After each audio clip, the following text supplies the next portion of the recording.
তিনি তিনটি ভবিষ্যৎবাণী করেছেন। প্রথমটি ছিল ডোনাল্ড ট্রাম্পের পুনর্নির্বাচন, দ্বিতীয়টি হল ইরানের বিরুদ্ধে আমেরিকার যুদ্ধ ঘোষণা এবং তৃতীয়টি হল সেই যুদ্ধে আমেরিকার শোচনীয় পরাজয়। প্রথম দুটি ইতিমধ্যে সত্য বলে প্রমাণিত হয়েছে। এবার পালা তাহলে তৃতীয়টির।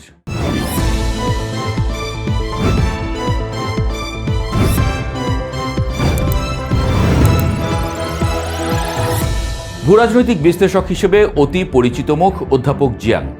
তার মতে এই যুদ্ধে শেষ পর্যন্ত মার্কিন যুক্তরাষ্ট্রের পরাজয় ঘটবে, যা বর্তমান বিশ্ব ব্যবস্থাকে চিরতরে বদলে দেবে।